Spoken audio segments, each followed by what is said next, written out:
Baik, selamat pagi anak-anak kami sekalian. Bagaimana kabarnya? Ya, Bapak berharap anak-anak kami tetap sehat, tetap semangat, dan tetap mengikuti pembelajaran daring. Oke, hari ini kita belajar mata pelajaran prakarya dan kewirausahaan. Kita akan melanjutkan materi kita minggu yang lalu. Di situ kita membahas tentang produksi kerajinan dengan inspirasi budaya non-benda. Jadi produksi kerajinan dengan inspirasi budaya non-benda. Sebelumnya Bapak telah menjelaskan apa itu budaya non-benda. Jadi budaya non-benda itu adalah sesuatu hasil karya yang bendanya tidak dijual, tapi yang kita jual di situ adalah dia dalam bentuk penampilan, ya penampilan atau dalam bentuk pameran. Itu budaya non benda. Misalnya kita mengadakan sebuah atraksi, jadi di dalam atraksi tersebut ketika kita tampilkan di suatu tempat, maka itulah ketika kita dibayar dengan menampilkan atraksi tersebut, maka itulah yang disebut dengan budaya non benda. Dan budaya non benda ini tidak bisa dipisahkan dia dengan budaya benda. Kenapa tidak bisa? Ya, karena saat kita menampilkan sesuatu atraksi, maka otomatis kita akan menggunakan hasil-hasil budaya dari benda. Maksudnya hasil-hasil kebudayaan kita dari benda itu. Ya, misalnya ketika kita menampilkan sebuah tari, maka ketika kita menampilkan tari itu, maka kita memakai baju adat atau baju ornamen hias atau baju yang berhubungan dengan kebudayaan. Ya, karena hasil dari penampilan tersebut dia berasal dari kebudayaan kita. Jadi ketika kita menampilkan misalnya tari moyo atau tari maina atau tari perang, tari baluse, maka pada saat itu juga kita memakai pakaian tradisional. Itulah budaya benda. Maka budaya benda dengan budaya non benda itu tidak bisa dipisahkan satu dengan yang lain. Oke, di sini dalam materi ini kita akan membahas proses produksi kerajinan dengan inspirasi budaya lokal non benda berdasarkan daya dukung yang dimiliki oleh daerah setempat. Maksudnya di sini kita dalam PKWU ini dulu Anda diharapkan nanti menjadi seorang pengusaha sukses. Jadi ketika Anda menjadi seorang pengusaha sukses, di sini ada sesuatu yang Anda produksi. Yang Anda produksi, jadi dari hasil produksi Anda tersebut, Anda akan mendapatkan sebuah jasa atau uang, sehingga itu akan menjadi sebuah usaha. Dan usaha itu akan dikembangkan, sehingga dia berkembang dan Anda bisa dikatakan sebagai pengusaha sukses. Jadi ketika kita membuat sebuah usaha, maka kita harus bisa memikirkan. Memikirkan yang pertama di situ bahan baku. Yang kedua, teknik produksi. Yang ketiga, sumber daya manusia. Itu adalah sesuatu hal yang harus ada, yang harus kita pikirkan ketika kita membuat sebuah usaha. Membuat sebuah usaha atau sebuah karya. Kalau kita ambil contohnya misalnya sama kita di Nias, kita pikirkan dulu dari ketiga ini apa bahan yang kita buat, apa yang bisa kita produksi, yang mampu kita produksi. Maksudnya yang kita produksi ini yang bisa kita dapatkan bahan bakunya dan bisa kita buat, dan sehingga hasil dari produksi kita itu memiliki nilai jual dan bisa diminati oleh para konsumen. Misalnya, kalau kita buat di Nias, salah satu kita buat misalnya usaha keripik pisang. Itu salah satu usaha. Kita buat keripik pisang. Maka kita pikirkan apakah bahan bakunya tersedia di Nias. Ya, maka kalau kita berpikir keripik pisang itu di Nias termasuk penghasil tanaman pisang, ya, pisang kepok itu. Jadi ketika sudah kita tahu bahwa bahan bakunya tersedia banyak di Nias, maka itu salah satu pertimbangan kita. Jangan nanti membuat usaha tapi bahan bakunya tidak ada di Nias, baru kamu pesan dari luar negeri, maka itu susah. Ya, karena itu membutuhkan biaya yang besar dan susah untuk kita kelola di Indonesia. Jadi kita pikirkan saja apa saja bahan-bahan baku yang tersedia di Nias. Baru yang kedua, teknik produksi. Teknik produksi. Maksudnya teknik produksi di sini, bagaimana langkah-langkah membuatnya? Bagaimana langkah-langkah? Misalnya bagaimana cara membuat dari awal, pertengahan sampai selesai, sampai hasil kita itu di packing, dibungkus dia dan siap untuk dijual. Kita memiliki atau membutuhkan yang namanya tenaga pekerja. Berapa kita butuhkan pekerja di situ? Berarti kalau usaha kita besar, maka kita membutuhkan banyak karyawan. Kalau usaha kita sedang, maka kita sesuaikan dengan pekerjaan dengan orang yang kita butuhkan. Jangan nanti usaha kita kecil, tapi jumlah karyawan banyak sekali. Akhirnya kita tidak sanggup memberikan upah mereka. Jadi kita sesuaikan usaha sebesar apa usaha kita, maka kita sesuaikan dengan para karyawan. Dan para karyawannya adalah orang-orang yang memang memiliki pengetahuan tentang itu. Ya, jadi walaupun mereka tidak memiliki pengetahuan yang luar biasa, tapi setidaknya mereka diberikan pelatihan-pelatihan ya sehingga mereka bisa bekerja. Baru di situ sumber daya manusia. Sumber daya yang Bapak jelaskan tadi, yaitu bagaimana sumber daya manusianya, apakah tersedia. Jadi sumber daya manusia ini orang-orang yang bekerja, yang membuat sebuah hasil karya produksi ya sehingga pekerjaan kita bisa berjalan dengan baik. Itulah ketiga daya dukung yang dimiliki oleh daerah setempat. Kita harus memikirkan itu. Oke, kita lanjutkan. Kegiatan produksi diawali dengan persiapan produksi. Persiapan produksi dapat berupa pembuatan gambar teknik atau gambar kerja atau gambar pola. Gambar kerja atau pola akan menjadi patokan untuk kebutuhan pembelian dan persiapan bahan. Tahap selanjutnya adalah pengerjaan. Kerjakan setiap tahap sesuai dengan perencanaan produksi yang sudah dibuat sebelumnya. Tahapan produksi secara umum terbagi atas pembahanan, pembentukan, perakitan, dan finishing.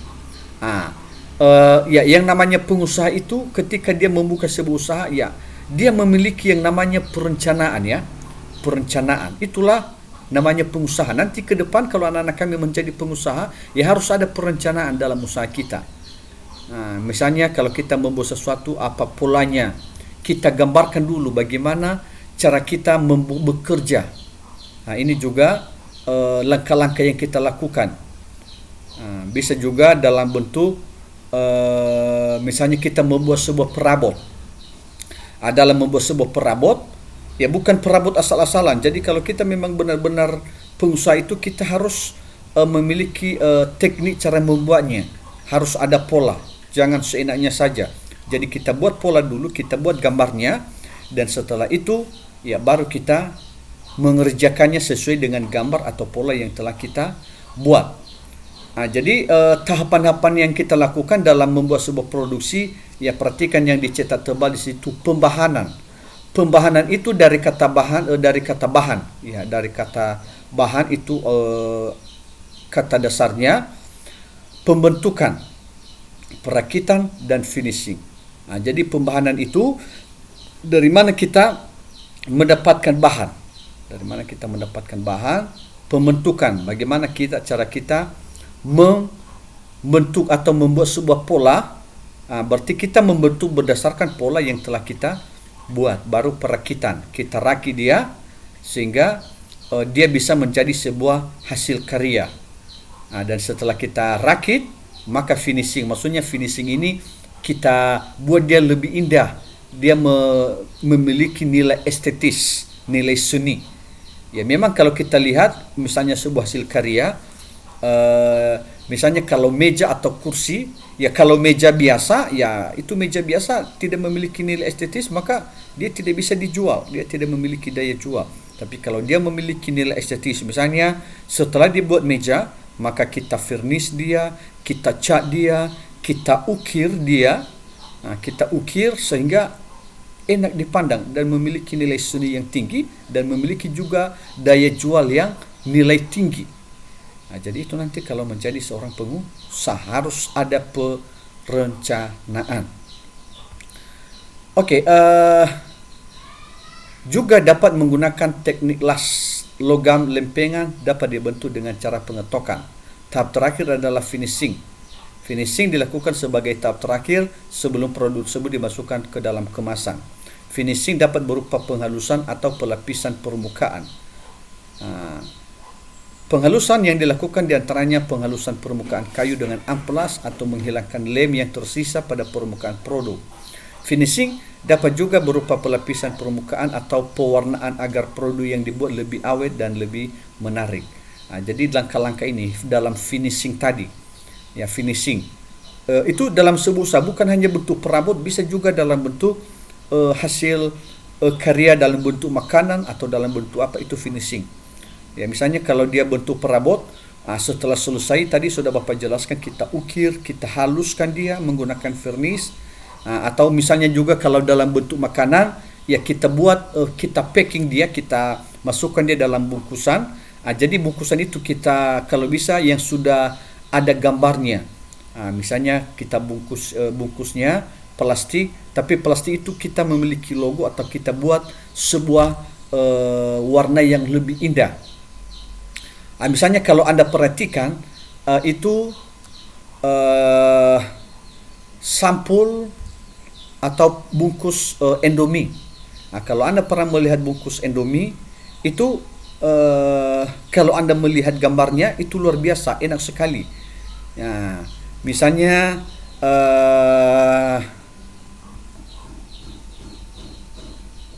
misalnya kalau perhatikan, misalnya ini gambar Indomie ya. Kalau Anda perhatikan gambar Indomie ini terakhirnya pembungkusannya harus indah. Jadi kalau Anda melihat ini, kalau kita lihat gambarnya ada gambar telur, ada gambar paha ayam, ada gambar bawang, ada gambar sayur. Tapi sebenarnya di dalam Indomie itu tidak ada paha ayam di dalam Indomie ini. Tidak ada telur, tidak ada sayur. Tapi kenapa mereka buat seperti itu? Ya, untuk agar para konsumen tertarik dengan hasil produk mereka itu. Jadi agar dibuat dia lebih indah. Ini namanya tahap finishing. Berarti dibuat lebih indah. Itu salah satu contoh untuk tahapan finishing. Okey, kita lanjutkan. Kelancaran produksi juga ditentukan oleh jadi kelancaran produksi juga ditentukan oleh cara kerja yang memperhatikan K3. Apa itu K3? Kesehatan dan keselamatan kerja. Upaya menjaga kesehatan dan keselamatan kerja tergantung pada bahan, alat atau proses produksi yang digunakan pada proses produksi. Proses pembahanan dan pembentukan material solid seringkali menghasilkan sisa potongan atau debu yang dapat melukai badan atau tubuh pekerjanya. Maka dibutuhkan alat keselamatan kerja berupa kacamata pelindung. Ini juga perlu kita perhatikan. Ketika kita membuat usaha, harus kita perhatikan kesehatan dan keselamatan kerja. Dan juga kalau dia bentuk makanan, ya harus kita perhatikan kebersihan juga dari hasil produk kita. Ya, jangan nanti dari hasil produk kita itu, kalau dia bentuk makanan, misalnya terdapat rambut, ya itu bisa salah satu memiliki nilai minus untuk usaha kita. Atau misalnya hasil produk kita kotor, tidak bersih, ya harus juga kita pertimbangkan hal seperti itu. Dan juga yang dikatakan di sini kesehatan dan keselamatan kerja. Misalnya di situ kalau kita membuat sebuah bahan produksi, misalnya meja atau kursi, ya jangan sampai para pekerja kita juga tidak terjamin keselamatan mereka. Ya, misalnya ini sering terjadi ketika mereka kerja dalam pengecatan. Biasanya kalau kita menggunakan cat, ya maka aroma cat itu bisa menimbulkan penyakit. Jadi apa yang harus kita lakukan? Ya, maka pekerjanya diwajibkan mereka memakai masker. Ya, memakai masker sehingga itu bisa menyebabkan sesak kalau kita menghirup cat itu secara terus-menerus. Jadi kita juga harus mempertimbangkan keselamatan para pekerja. Jadi itulah tentang materi kita dalam tentang keselamatan kerja. Jadi harus benar-benar kita mempertimbangkan keselamatan kerja dan masker anti debu. Proses pembahanan definisi: apabila digunakan bahan kimia yang dapat berbahaya bagi kulit atau pernafasan, pekerja harus menggunakan sarung tangan dan masker dengan filter untuk bahan kimia. Selain alat keselamatan kerja, hal yang tidak kalah penting adalah sikap kerja yang rapi, hati-hati, teliti, dan penuh konsentrasi. Sikap tersebut akan mendukung kesehatan dan keselamatan kerja. Ya, betul ini. Ini dalam hal keselamatan, maka pekerja kita juga kita harus memperhatikan kesehatan mereka. Misalnya kalau menggunakan zat kimia, ya seperti yang Bapak katakan tadi, cat, itu harus menggunakan masker atau filter. Menggunakan masker atau filter, itu juga sangat perlu untuk keselamatan mereka. Pembuatan kerajinan diakhiri dengan evaluasi terhadap produk kerajinan yang telah dibuat. Jadi apakah produk tersebut dapat berfungsi dengan baik? Apakah sudah sesuai dengan ide, bayangan, atau harapan kita? Apabila belum, perbaiki apa yang harus dilakukan agar produk kerajinan dihasilkan lebih berkualitas. Jadi hasil karya kita itu ketika sebelum kita jual, ya maka kita harus mengadakan evaluasi. Apakah yang kita kerjakan itu sudah benar, atau bagaimana cara kita meningkatkan hasil karya kita supaya lebih indah dan supaya lebih diminati oleh konsumen. Jadi kalau bisa hasil karya itu bertambah lama bertambah bagus. Bertambah lama bertambah bagus, bertambah meningkat kualitasnya, ya itulah namanya yang dipikirkan oleh para pengusaha. Jadi sebenarnya Anda pengusaha ke depan, ya Anda harus berpikir demikian. Oke, sampai di sini dulu pertemuan kita untuk hari ini. Dan kepada anak kami, tetap semangat belajarnya, tetap semangat menuntut ilmu. Dan demikian, saya ucapkan terima kasih. Sampai jumpa. Ya Allah.